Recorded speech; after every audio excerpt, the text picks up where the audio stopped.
Olá, bem-vinda e bem-vindo a mais um Bom Dia Fim do Mundo, gravado diretamente da TV PUC em São Paulo. Eu sou Ricardo Terto e neste podcast a gente traz conversas que buscam transformar a apatia em inquietação, sem derrotismo, mas também sem negacionismo. No episódio de hoje, a COP acabou, e agora? Qual que é o saldo de uma conferência tão única e tão especial? A gente vai conversar hoje no Bom Dia Fim do Mundo novamente com a diretora executiva da COP30, a Ana Toni, que vai falar um pouco sobre o panorama geral e os possíveis legados da conferência. Tudo isso agora, no Bom Dia Fim do Mundo.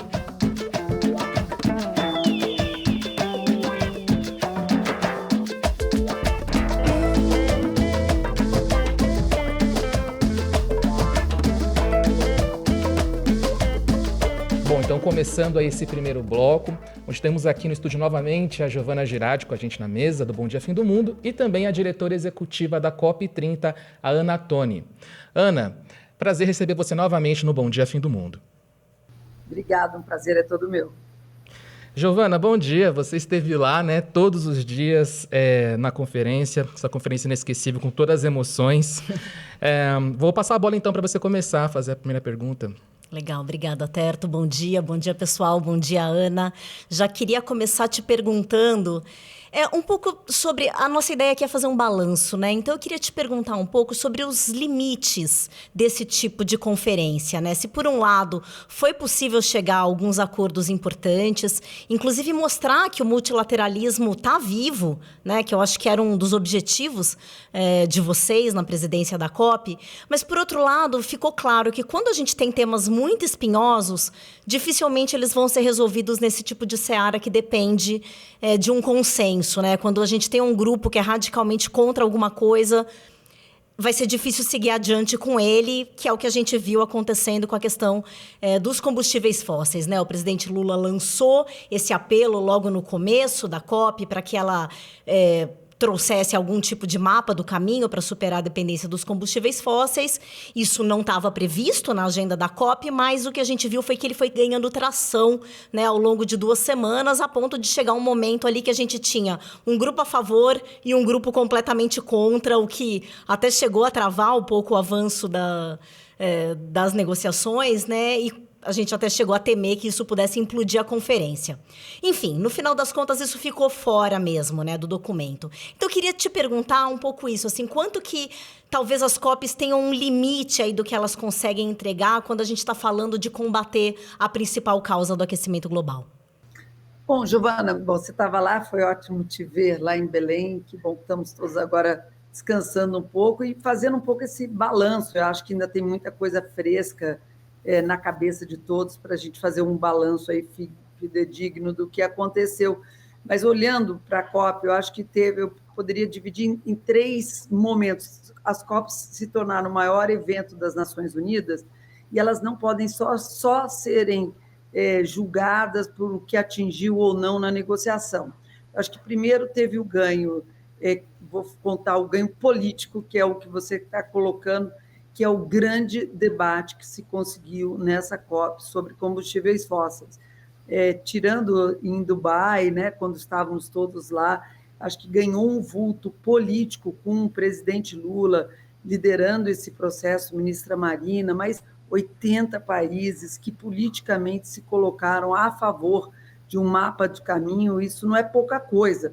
Então, acho que tem um ganho político, mesmo não tendo saído no documento final, que não é pouca coisa ali esse ganho político. Daí teve os ganhos, digamos, da formalidade das convenções, que precisam, sim, de consenso, e consenso entre os 194 países que estavam lá. E aí também tiveram muitos ganhos, né? Tiveram ganhos na área de adaptação, na área de inclusão de populações como os afrodescendentes, o trabalho, o plano de trabalho de mulheres, que foi uma coisa incrível que se conseguiu aprovar, triplicar financiamento para adaptação. Então, assim, muitos ganhos que teve na negociação, 29 textos que foram acordados e reafirmando aí o objetivo de 1,5 e esse esforço multilateral ainda nessa direção, que não foi pouca coisa dentro da geopolítica que a gente está vivendo. E teve também um ganho, que é o ganho da agenda de ação, que a gente sempre quis, né, que fosse uma COP de implementação. E foi incrível o que aconteceu nessa COP, digamos, paralela ali de implementação, onde teve uma coalizão de mercados de carbono entre Brasil, Europa e China, que era impensável há pouco tempo, que teve o Fórum de Comércio, que teve todo o tema do TFFF, né, já saindo com quase 6 bilhões. Então, teve outros ganhos na vida real. Então, acho que é isso. As COPs, como a gente vem conversando, se tornaram um grande processo, que a questão da negociação tem seus limites, mas tem ganhos políticos, ganhos na vida real, e a gente tem que fazer o balanço dessa COP, eu acho que pelo menos nessas 3 searas aí, para tentar entender o que aconteceu na COP30. Entendi. Não, você tem razão. E eu acho que essa questão do ganho político ela é muito interessante, né? Porque, ao final, como a gente não teve essa menção no documento, a presidência da COP propôs aí conduzir paralelamente, né, uma discussão sobre esse mapa do caminho para os fósseis. Eu queria entender um pouco isso, né? Ele propôs, o presidente André Corrêa do Lago propôs que seja conduzidos ao longo do ano aí debates e estudos e conversas sobre esse assunto. Você pode explicar um pouco como que vai ser isso, Ana? E ao final, o que a gente vai ter? A gente vai ter um documento? Isso seria levado para o âmbito da Convenção do Clima? Como que vocês estão imaginando que vai ser esse processo aí ao longo do ano? Eu acho que o mapa do caminho, tanto para o fim dos combustíveis fósseis, não, para a transição para o fim dos combustíveis fósseis, assim como de desmatamento, ele é uma grande plataforma para essa coalizão que surgiu na COP30, primeiro, ser mantida unida e também trazer estratégias específicas. A gente vê que tem trabalhos que a Agência Internacional de Energia, a própria IRINA, o Catavento, alguns grupos de sociedade civil, como o BOGA, que também tem governos que participam. Tem muita gente trabalhando sobre como é que a gente começa a entrar nessa transição para o fim dos combustíveis fósseis, mas isso está muito disperso.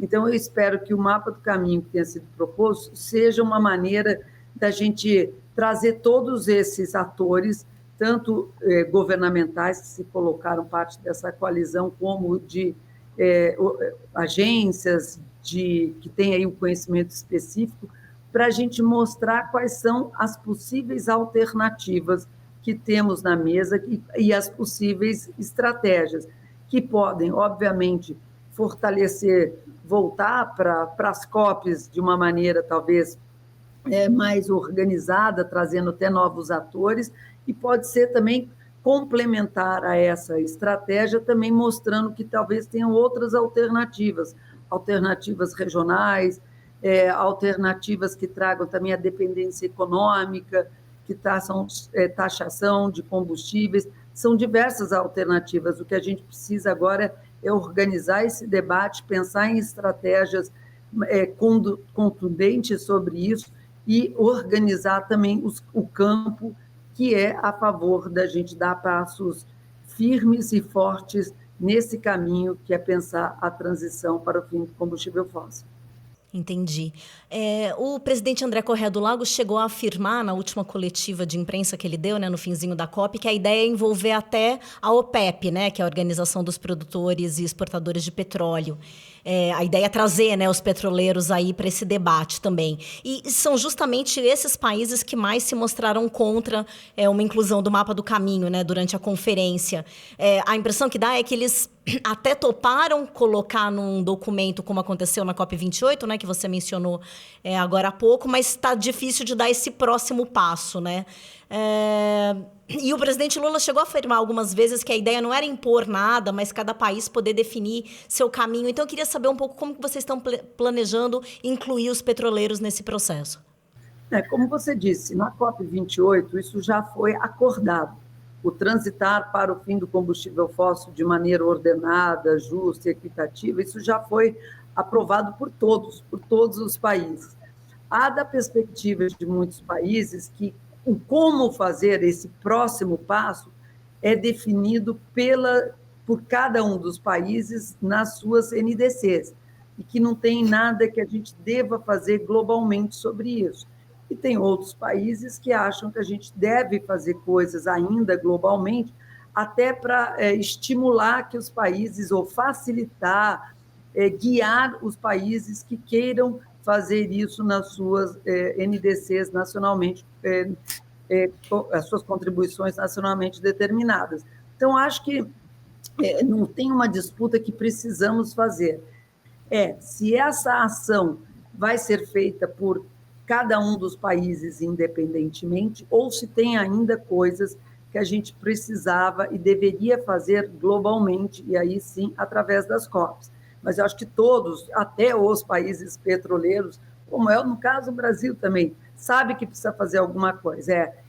Tem algo que a gente precisa fazer globalmente que possa ajudar que as decisões nacionais, porque é uma commodity, a gente tem países produtores, mas se alguém está produzindo, tem países que estão comprando. Então, tem os países produtores também, produtores e consumidores que têm que estar na mesa. Também tem o tema de que alguns países dependem muito, muito, muito do aporte financeiro de combustíveis fósseis, 90%, 95% da sua riqueza vem de combustíveis fósseis, e outros países que dependem, 3%, 4% do seu PIB. Né? Vou dar aqui algum exemplo. Canadá ou os Estados Unidos, que são grandes produtores e exportadores de petróleo, mas relativamente dependem pouco desse orçamento no seu PIB. Outros países, como Suriname ou mesmo Arábia Saudita, também são grandes produtores, mas dependem 90%, 95% do seu PIB dos combustíveis fósseis. Eles estão em situações, ambos produtores, mas em situações muito, muito diferenciadas. E eu acho que é olhar para cada um desses critérios de dependência financeira, se esse país é produtor e exportador, que é o caso da Noruega, que é um país que já está quase carbono neutro nacionalmente, mas continua exportando petróleo, né?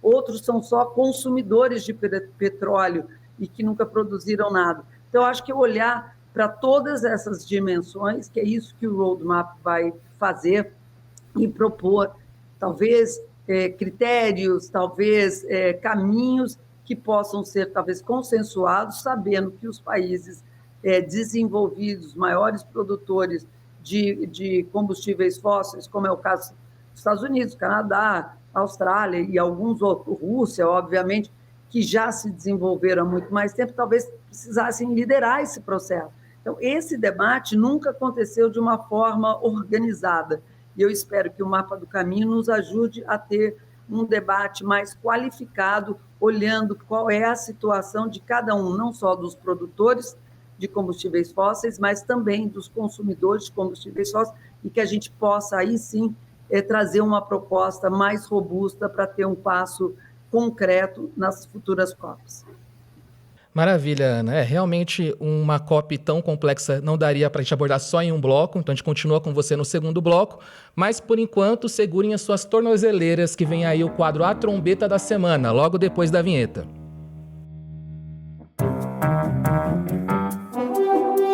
E a trombeta da semana não tinha como ser outra. Toda vez que algum filho do Bolsonaro tem uma ideia brilhante, a gente ganha uma trombeta de colecionador.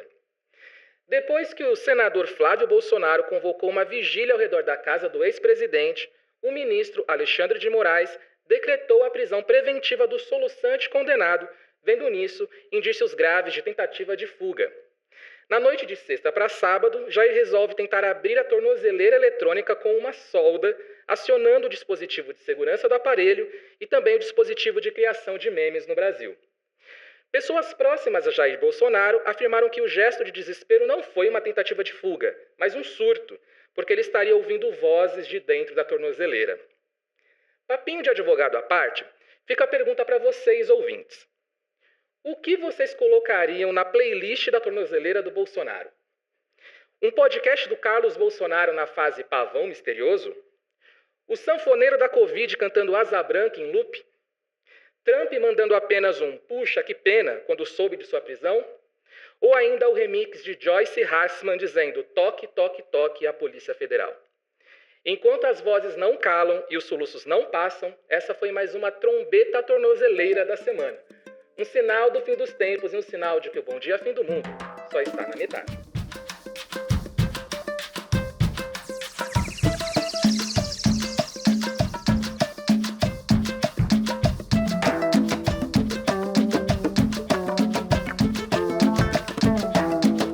Bom, começando então o nosso segundo bloco e como sempre fica o convite para você seguir e assinar esse podcast onde você estiver e também ajudar com o engajamento do Bom Dia Fim do Mundo nas plataformas. Você pode nos dar 5 estrelas se estiver nos escutando no Spotify ou na Apple e também deixar um comentário bem bacana para a gente no Spotify e no YouTube. Além, é claro, de compartilhar o Bom Dia Fim do Mundo com quem você puder. Seja o nosso profeta do Apocalipse e traga mais olhos e ouvidos para estas conversas. Agora que eu já passei o nosso chapéu, bora para o segundo bloco, né, da conversa com a diretora executiva da COP, Ana Toni. Giovana, com você. Legal, vamos lá, Ana. Outra coisa que acho que tinha gerado uma grande expectativa nessa COP é que justamente por ser na Amazônia, né? Muita gente chegou a falar que era a COP da Amazônia ou a COP das florestas, mas acho que havia essa esperança ou expectativa de que ela trouxesse mais resultados sobre as florestas, né? Junto com o mapa do caminho para os fósseis, o presidente Lula também tinha falado de termos um mapa do caminho para reverter o desmatamento, né? Como você também comentou no primeiro bloco. Mas esse assunto também ficou de fora da negociação formal. Por outro lado, o governo conseguiu lançar, né, o TFFF, que é o Fundo Florestas Tropicais para Sempre, que era uma coisa que o governo brasileiro estava apostando muito nisso, né? Eu queria saber se você acha que também florestas é um tema que talvez vai avançar mais fora dos muros da convenção do que dentro. E, assim, vamos ver como é que, né, a gente vai trazer, vai também ser feito um mapa de caminho, porque daí, novamente, você tem diversas perspectivas dentro dos países florestais, né? Se é ao caminho de desmatamento zero, como foi proposto pelo presidente Lula, ou se é o que significa isso para países, por exemplo, no Congo, Indonésia, no Colômbia, né, que tem outras perspectivas. Então, assim, de novo, eu acho que esse assunto globalmente, como ele precisa ser debatido e qual é o papel de políticas internacionais versus políticas nacionais e como é que a gente dá sinais internacionais de que é isso que precisa ser feito, eu acho que esse mapa do caminho para o desmatamento vai nos ajudar muito a organizar também esse debate e entender a posição dos governos, que esse debate, tanto esse como o mapa do caminho de combustível fóssil, você acompanha isso há muito tempo, Giovana, você sabe que não estavam na pauta de um debate global, infelizmente. E eu volto a falar, não tenho nenhuma dúvida que a COP30, o grande ganho político da COP30 é ter criado essas duas grandes coalizões, organizado um pouco o debate para a gente agora poder caminhar juntos com outros países e de uma maneira mais consistente de o que é necessário ser feito nesses dois grandes temas. Fiquei também muito, muito feliz dos ganhos que a gente teve em relação às populações, os povos tradicionais e populações indígenas, e foi muito bonito de ver a maneira que a população, não só a participação dos povos indígenas, como eles participaram por dentro na Zona Azul, mas também por fora, trazendo as suas perspectivas, as maneiras de protestar e trazer a agenda. Eu acho que isso foi um grande ganho. Eu acho que ninguém que não tivesse, se a gente não tivesse feito uma COP na Amazônia, os outros países não teriam ideia desta força gigante da população indígena, dos povos tradicionais da Amazônia. E isso foi um ganho, novamente, político impressionante. E acho que o TFFF é isso. Se a gente tivesse que negociar o TFFF por consenso, jamais teria sido aprovado. A gente sabe disso. E a gente fez por fora, e agora saímos, assim, na primeira reunião internacional do TFFF, se eu não me engano, a última contagem que eu vi já são mais de 6,5 bi, né? Que foi arrecadado um instrumento econômico absolutamente inovador e que foi por fora. Então, assim, Eu acho que não dá mais para a gente agora diminuir esse por fora, a gente vai ter que ter estratégias por dentro, por fora, pelo lado, por cima e por baixo. A urgência climática pede que a gente diversifique todos os tipos de estratégia para avançar e acelerar a descarbonização e a capacidade de preservação das nossas florestas e dos nossos oceanos, que também foi um tema muito, muito debatido nessa COP, que chegou num outro tipo de patamar nessa COP. Você estava falando da participação dos povos indígenas, e eu acho que isso foi uma das coisas que mais... Enfim, teve uma força própria, né? Se movendo por fora, por dentro, por cima, por lado, como você está comentando, né? E, Ana, acho que se tem uma coisa que a gente pode falar sem medo de errar é que essa COP foi histórica, única em diversos sentidos, né? Tanto para o bem quanto para o mal. Claro que a gente teve problemas de infraestrutura, teve fogo, teve chuva dentro de algumas áreas, inclusive lá onde os jornalistas ficavam, né, no Media Center. Teve muito calor, muito frio, todas as mudanças climáticas acontecendo dentro da conferência. E, por outro lado, acho que a gente teve essa força da democracia, né, ao ver uma das marchas pelo clima mais incríveis que eu me lembro aí dos últimos anos das histórias das COPs. Além dessas sinalizações que você mencionou, tanto para os povos indígenas quanto para os afrodescendentes. Você diria que valeu a pena fazer a COP na Amazônia, Ana? Absolutamente, eu diria que valeu muito a pena. Sensação, assim, agora, né, no finalzinho, no sábado à tarde, a minha sensação, Giovana, era que eu tinha acabado um capítulo dos Jogos Vorazes, sabe? Que você vai passando de desafio em desafio ali por 2 semanas, de todos os tipos de desafios, a coisa mais diversa possível, mas essa diversidade que aconteceu ali, eu acho que a gente conseguiu, tendo a COP na Amazônia, com a força do movimento social, dos povos indígenas, voltamos a politizar o tema da mudança do clima, que estava virando um tema somente técnico, ele é também técnico, obviamente, e o que a gente conseguiu nessa COP foi voltar também para a política, fazer esse casamento da técnica com a política que estava se perdendo nos últimos anos. É curioso você comentar de política, porque quando a gente pensa em política, a gente também pensa em polarização aqui no Brasil, né? E até me impressionou um pouco que a gente viu na COP um crescimento ali de vozes negacionistas, né? A gente tinha influencers lá dentro da COP falando que a COP era... Enfim, desmerecendo a COP ou até desmerecendo a mudança do clima, né? O que é preocupante por um lado.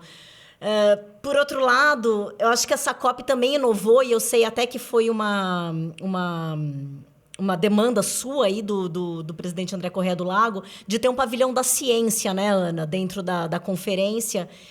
E eu achei interessante ali que, claro, um dos expoentes desse pavilhão da ciência era o nosso maior climatologista, né, o professor Carlos Nobre, mas cientistas também de outros países.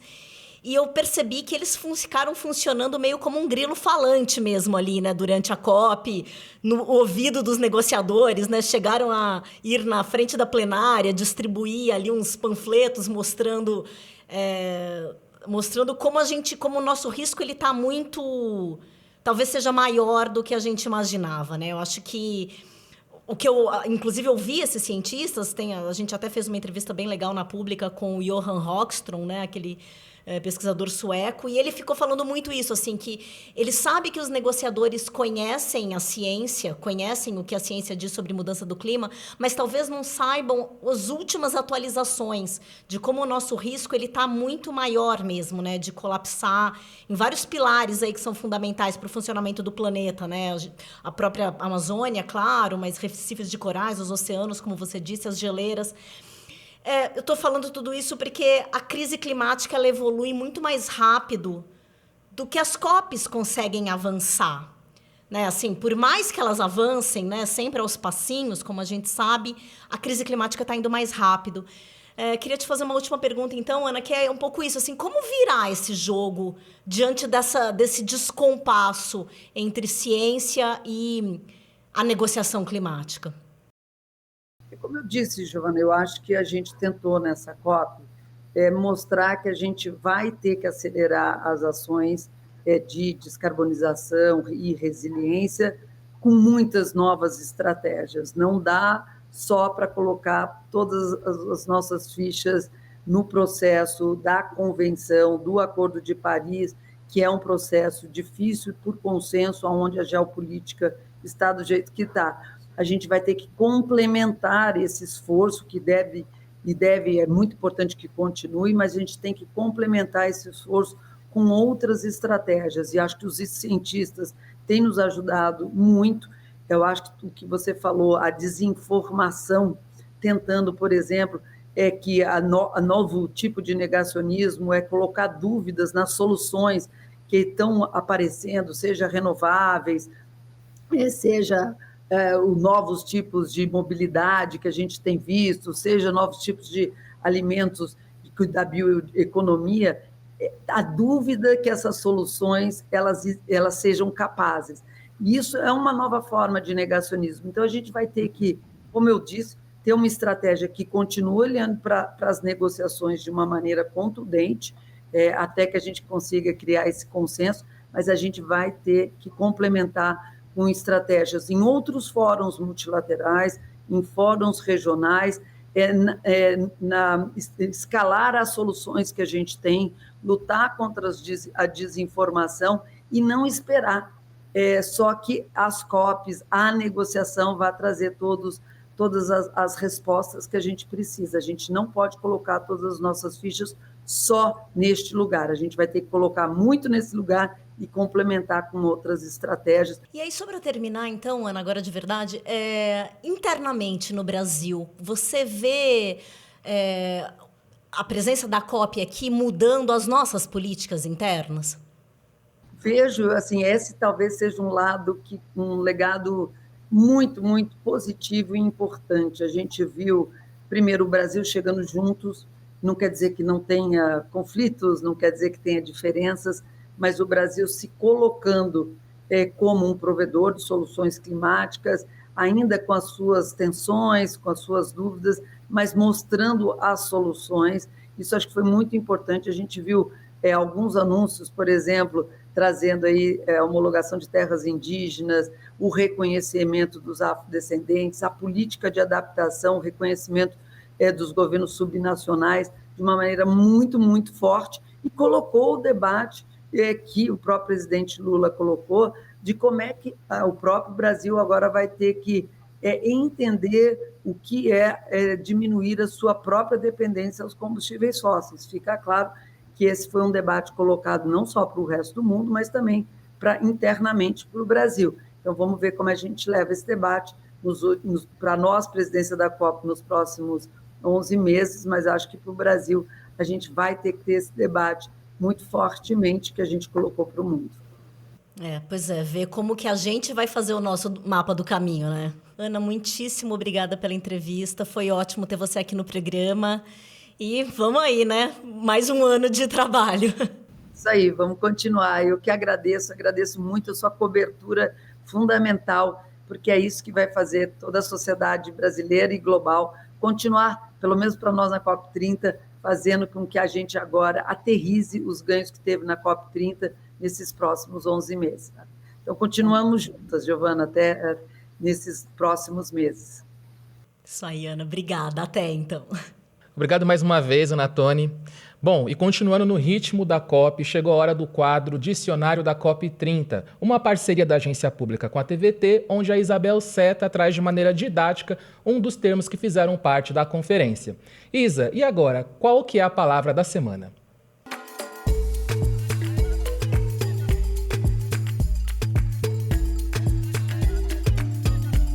A crise climática é um problema global, mas ela não afeta todo mundo do mesmo jeito.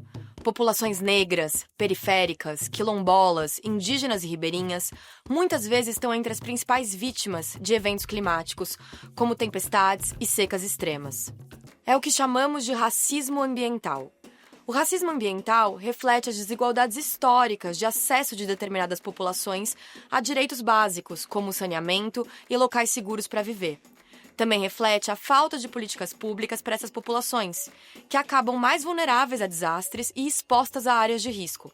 Para dar um exemplo, uma pesquisa do Datafolha mostrou que a população negra mais pobre e com menor escolaridade foi a que mais sofreu perdas de bens e de renda nas enchentes no Rio Grande do Sul no ano passado. O termo racismo ambiental foi criado por um ativista afro-americano nos anos 80, lá nos Estados Unidos, para mostrar como as comunidades negras estavam mais expostas a lixo tóxico no país. De lá para cá, esse conceito foi ampliado e se tornou um ponto central do debate climático.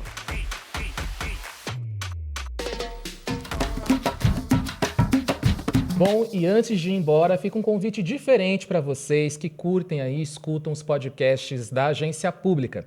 A gente quer te ouvir. E para isso a gente preparou uma pesquisa bem curtinha que vai ajudar a gente a entender como melhorar ainda mais os nossos podcasts. E quem participar da pesquisa ainda vai ganhar 20% de desconto em livros da Arquipélago Editorial. Para participar da pesquisa é bem simples. Você pode acessar o link que está na descrição desse episódio ou acessar diretamente apublica.org/pesquisa. É anônima, leva menos de 5 minutos e vai ajudar muito a gente. Bora nessa? Bom, a gente vai ficando por aqui, mas antes deixa eu me despedir da minha colega do Fim do Mundo, Giovana Girardi. Prazer aí te rever. Até semana que vem. Meio abatida ainda, mas estamos de volta. Tchau, tchau, gente. Até a próxima. Semana que vem estamos de volta, quinta-feira bem cedo, em todos os tocadores de podcast e também no YouTube da Agência Pública. Também na quinta-feira, às 17h30 na C3 TV e às 18h30 na TVT. E segunda-feira, 11h30 da noite no canal Universitário. Boa noite para quem nos assiste no canal Universitário. Até semana que vem. Fiquem bem e bom dia, Fim do Mundo.